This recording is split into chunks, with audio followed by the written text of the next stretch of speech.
All right, now without any further ado, Steel Mangnolias, or Steel Magnolias, a one-man show, written and performed by Greg Orm, based on the screenplay by Robert Harling.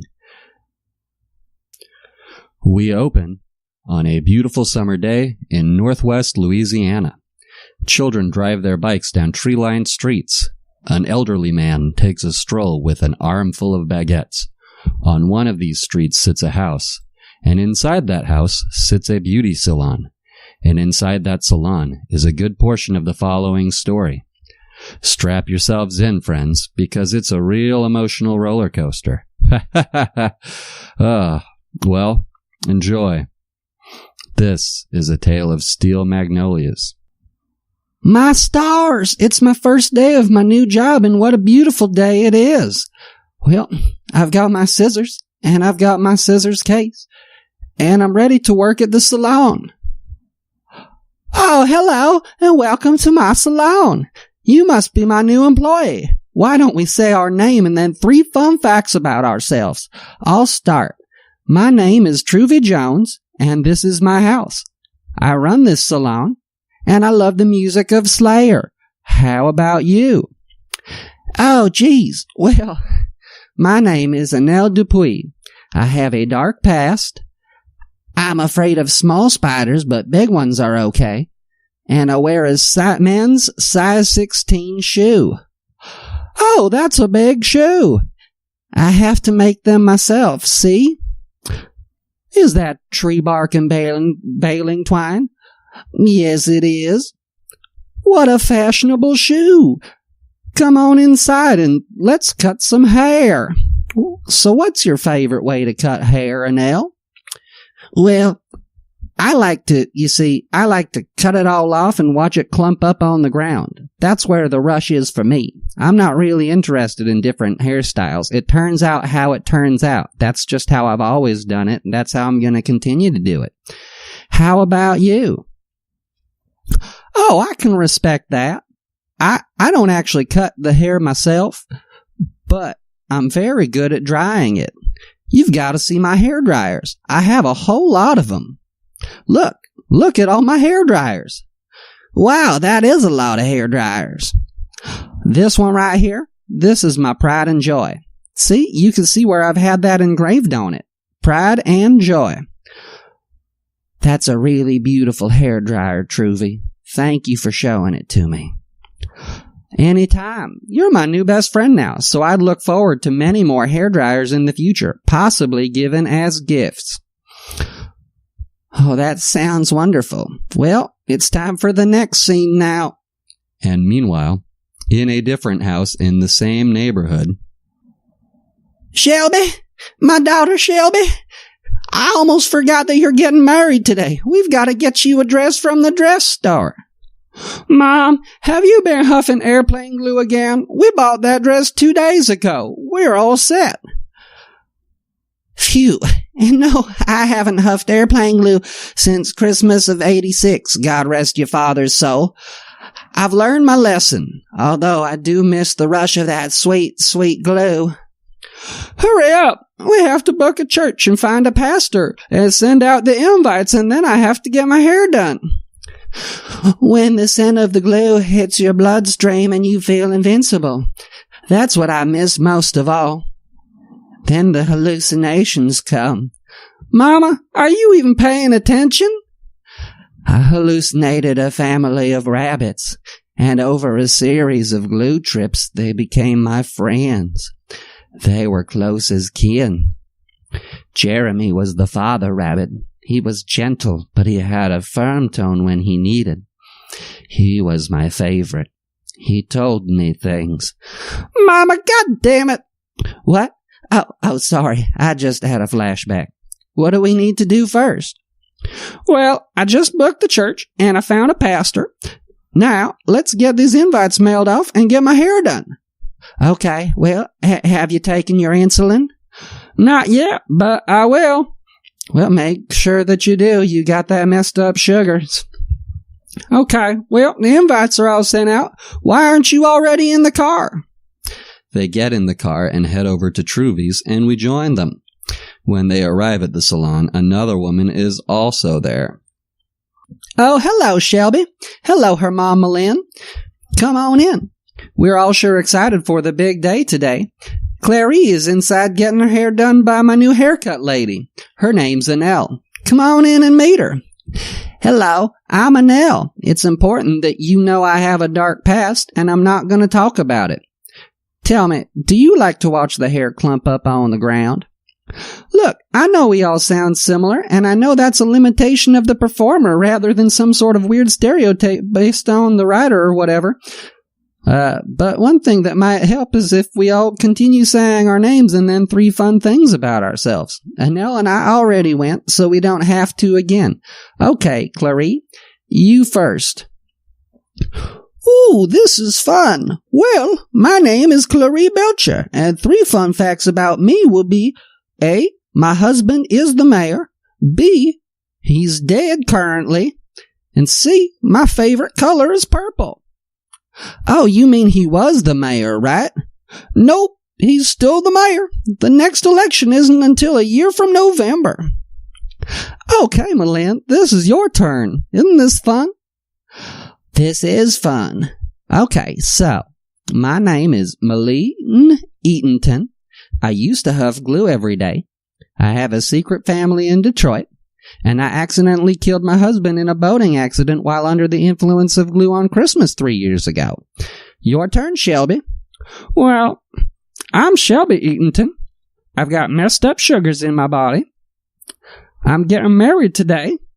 And a doctor just beat me on my pager to tell me I probably shouldn't have children because of the sugars thing.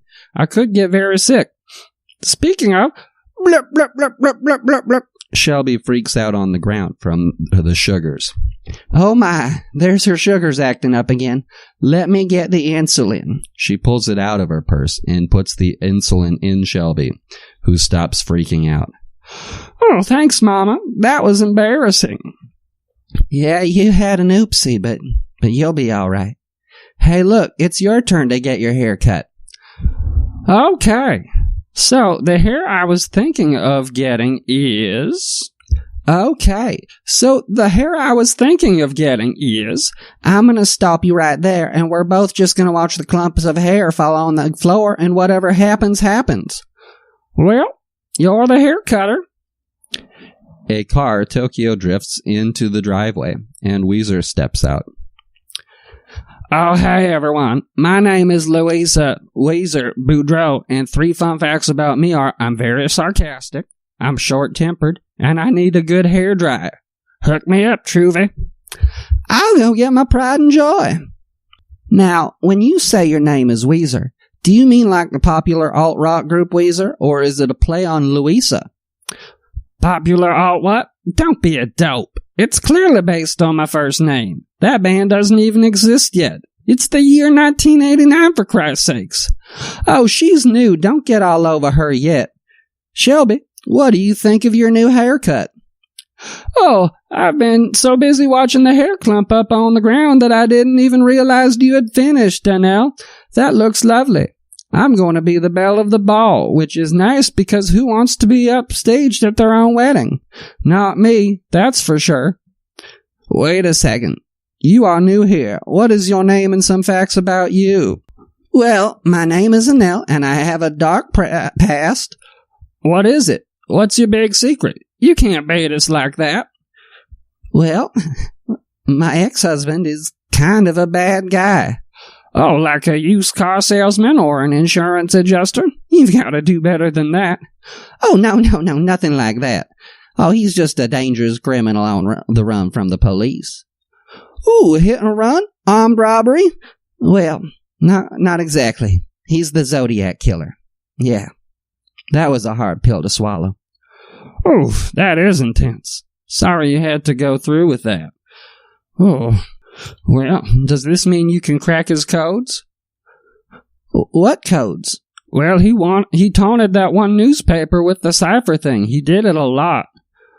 Oh, no, he never showed me that. Look, you're new and all, and I'm impressed with how well you dealt with adversity. And also, my hair is good. You did a good job. I want you to come be the flower girl at my wedding. There is a cash bar, so you might want to hit an ATM on the way. Oh, thank you so much. That's about right now, so we should all head over there probably pretty quick. They do. The ceremony is beautiful, and everyone agrees. You really should have been there. Shelby's new husband, Jackson, is dressed in a fine suit, and the vows are really touching, and everyone cries, and it's just a really special time for everyone. You guys really should have gotten an invitation so you could see. You really missed out. The reception was pretty good, too. This is a scene from that part of it. Hi, I heard this was a cash bar? Yes, it is. My name's Sammy, and I tend bar at this here wedding. Well, my name is Annelle, and the less said about my past, the better. I would like to drink to forget. I know how to make that drink. You're very nice. Hey, let me ask you something. Have you ever murdered and maimed a bunch of couples in the San Francisco area and then sent a bunch of taunting and threatening letters to the local police and newspaper to gloat and then never got caught? No, not that I can remember. I think I like you, Sammy. I think I like you too, Anil. Let me give you my beeper number and we can go bowling or something sometime. I like that, but I'm not very good at bowling. Laser tags, perhaps? Oh, I'm not allowed to go into the laser tags anymore after what I did to those teens what called me names last time. Do you bocce by any chance? Well, I don't know on account I've never bocceed before. What is that? Well, then bocce we shall. No, seriously, what is that? What is bocce? It's not an orgy, is it? I've been tricked before. Oh, Lord, no. Oh, Lord, no. It's a ball-based game that you can play on a lawn or in some bars. We'll figure it out at the bocce place. This wedding probably isn't a good time to get into it. Plus, I have to serve other drinks. Beat me. We'll play. Will do, Sammy.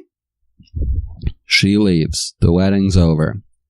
Several months go by where nothing that important happens, and suddenly Christmas is afoot. Family, I'm home with my husband Jackson. We've come to visit you from the town that we've moved to. Dad? Is that you? You're alive. Yes, it's me, your father, Drum. Drum is my name. A man can be named Drum, and he shouldn't be questioned about that constantly. Anyway, sorry I missed your wedding. I have a little bit of waterlog in my brain on account of the boating accident from 3 Christmases ago. Well, I have both good news and bad news. Well, good news first, Dad. Well, the good news is I didn't die in that boating accident. The bad news is your mom is back on the glue. Oh, Jeremy, tell me what I must do for my family. Oh, that is bad news. Well, I have good news, too. Jackson put a baby in me. Oh, that is great news, but I thought you couldn't have children. Oh, Shelby, I don't know if that's such a good idea. Mom, you're out of your glue haze. I couldn't stay in it. I'm too worried about you and your sugar issues and this pregnancy and all. I'm confused. I thought you couldn't have kids. Did your diabetes go away? Drum, that's not how it works at all, you doofus. She still has diabetes, and technically she can have kids.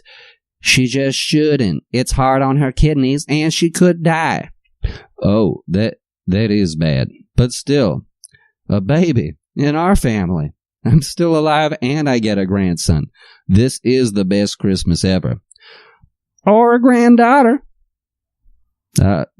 Yes, I suppose that could happen too.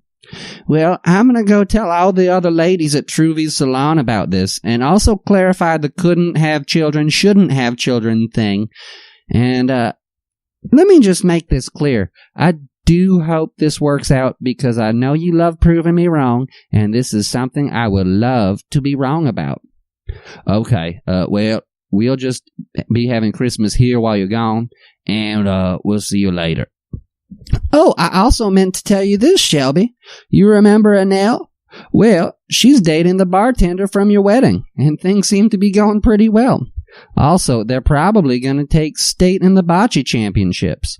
Well, see you later. A few months later, Shelby is in giving birth at the hospital, and it's not going as well as they'd hoped. Back at the salon while this is happening. Well, the baby is born. Jackson Jr. He's healthy and all, but Shelby's kidneys are all messed up. I was afraid of this. She might need a transplant. Oh, that's scary. I'm sorry to hear that.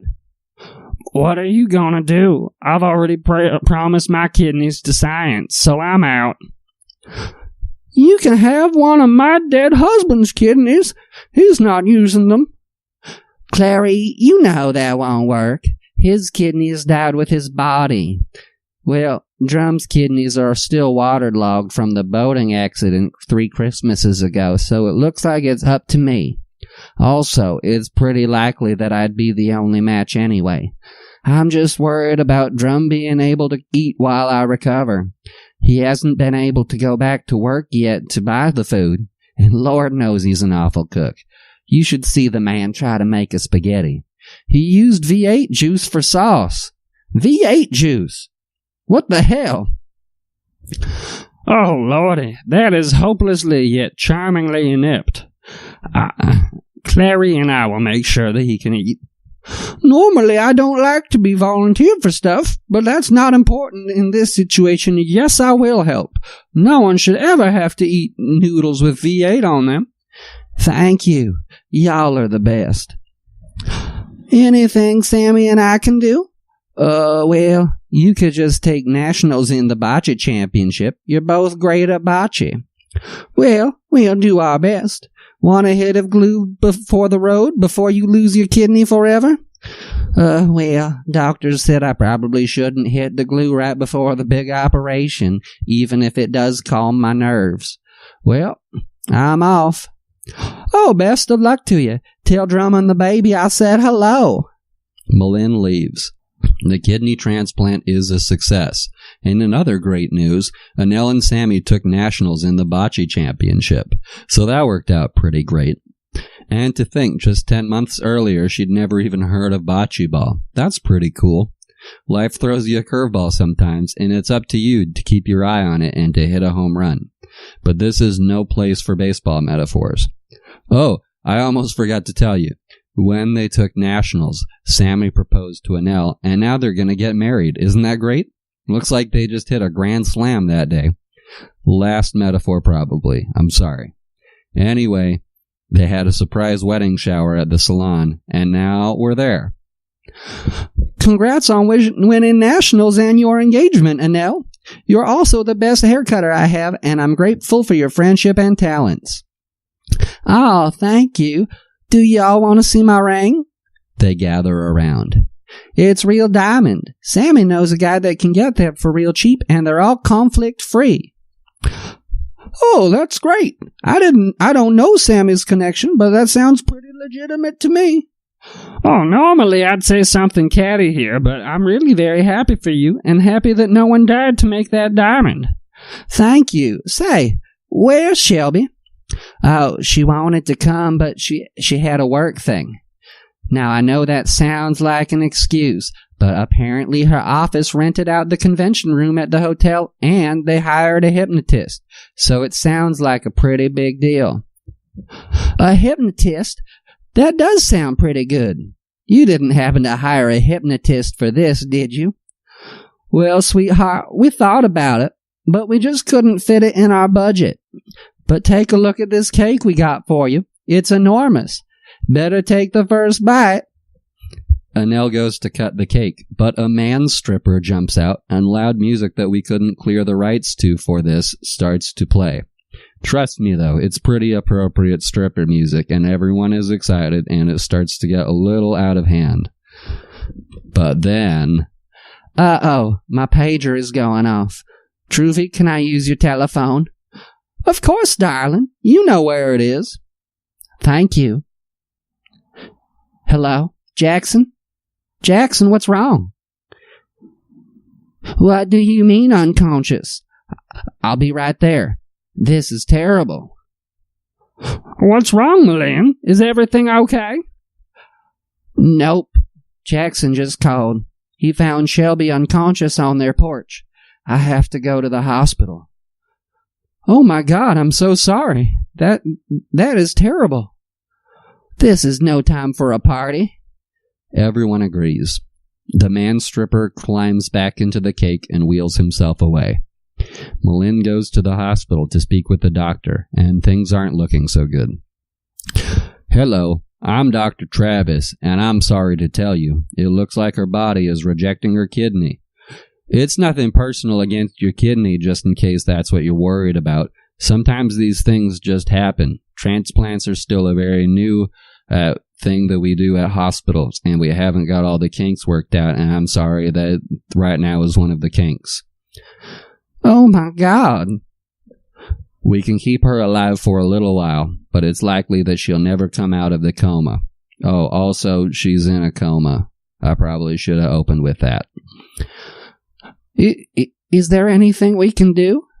Can we get her a different kidney? Unfortunately not. I don't think it will take. I'm so sorry.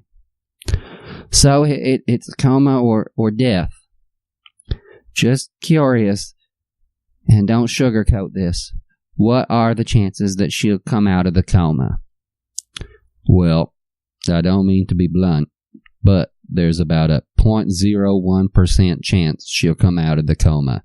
And even if she does, well, you know. Oh my God. This is a tough call. I understand.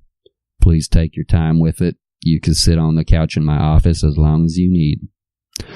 Oh, sorry I'm late. It's me, Drum, here. I got here as fast as I could. I'll catch you up on what's going on out in the hall. Your wife needs a moment with your daughter. Understood. Let's talk about our options. After a long conversation, the family decides it's probably best to let Shelby pass on, and they pull the plug. She dies. The funeral is beautiful and tasteful, but too sad to replicate here. Honestly, it would just bring the whole thing down, and it would be kind of depressing, and it would be hard to regain the tonal balance. But just so you know, it was the funeral that needed to happen. After the mourners have left, our core group meets up at Truvy's salon. That was a beautiful service. Shelby would have liked all those nice things that were said about her. Neil, I thought it was very nice of you to place a bocce ball in the coffin to commemorate how you wouldn't have met your husband and won the national bocce championships if it hadn't been for her inviting you to her wedding. It was the least I could do. Malin, how are you holding up? Malin? Malin is crying profusely to the point that she can't even talk, which is understandable given the circumstances. Oh, Malin, it's not your fault. Some people's bodies just turn against them and refuse to process sugar correctly. There's nothing we could do about it. There's nothing you could do about it. It's just science, and sometimes it's not in our favor. Yes, honey, you gave your kidney, and that's more than most people would. That's true. When my husband, the mayor, died, I didn't even take on any of his mayoral responsibilities like I was asked to. That's why all the schools are closing. In retrospect, I do regret that decision, but you're a better person than me, Malin. Look, I know I like to hide behind my sarcasm and my mean-spiritedness sometimes, but that's just a defense mechanism. You're stronger than me, and I appreciate what you do for our group. Look, I met my husband because of you and your daughter, and now I'm expecting a child because of our union. I didn't want to say anything earlier because it seemed like a bad time, but I am pregnant. That's what this bump is. And if it's okay with you, Malin, I'd like to name the child Shelby. Would that be weird? Look, you're all my best friends, and you've been so supportive of me throughout the years, helping me battle my glue addiction and helping me with the boating accident, and even now. You're all strong. We all are strong. We are like flowers. Beautiful flowers. Magnolias, even. But Magnolias forged from steel because we're strong. And together, we can accomplish anything. And Annelle, of course you can name your child that. It doesn't even matter what the child's gender is, because sometimes men can be called Shelby too. It's a gender-neutral name. That's a great tribute, and she'd be honored if she were here today. And you, Clary, you may not have taken over the mayoral duties, but you drove me to my Glue Anonymous meetings, and you're the reason I'm currently 3 months sober from the glue. That's not nothing. And Weezer, yes, you are sarcastic, and yes, you are sometimes mean to Drum, making fun of him for having an instrument name, and also for his brain being waterlogged from the boating accident. But you, too, are strong. You taught him how to make spaghetti sauce despite your differences. And Truvy, all the hair dryings you've done for me over the years, plus being a good friend to me and my family, and plus offering your salon as a space for us, this specific group, to meet up all the time, that's very special. You're all my friends, and I love you. We're all in this together, and we can accomplish anything. They all hug. A few months later, on Easter no less, Annelle gives birth to Shelby, a little baby girl, right in the middle of the town's big Easter egg hunt. Oh, and I should say this, the town did get a new mayor, who is alive. He wasn't really mentioned in this story, so that's not very relevant, but I will say that the school's recovered. That is good. Jackson Jr. and baby Shelby did get a good public education. So you can breathe easy about that. Now, in most iterations of this story, this is where it ends. The credits roll with a new life entering the world as another one leaves. And it's very poetic and beautiful. We all understand that. But when I was putting this version together, there is still a loose end that I felt needed to be resolved. So we return to our ladies 3 years later in the salon. They're all there having a party when a bright red Jeep Cherokee pulls into the driveway. Oh, and now it looks like we might have a customer. A man customer from the looks and shape of him. Oh, my God. Oh my God, is right. That's Hulk Hogan. Hey there, brothers. It's me, the Hulkamaniac himself. Oh my Lord, I'm your biggest fan. When you body slammed Andre the Giant, you lifted him in the air. That gave me the strength to leave my no good husband. Also, Suburban Commando was a masterpiece. I don't care what anybody says. I'm here to get a haircut now, brother. I can't cut this man's hair. Nell, this is the first time you've ever turned down a haircut. May I ask why? I saw you on the bocce tournament, brother. I had to come find you. Well, you remember how I had an ex-husband? This is the Zodiac speaking, brother. Oh, my Lord! The Hulkster starts flipping over all of the tables and chairs and just making a real mess of everything. He's in a blind rage. Malin pulls out a taser and zaps him in the face, and he falls to the ground and pees all over himself. Clary pulls out handcuffs and cuffs him. As former acting mayor of this town, you're under arrest, Hulk Hogan. Or should I say, the Zodiac Killer? Oh, brother. They leap into the air and group high five. The end.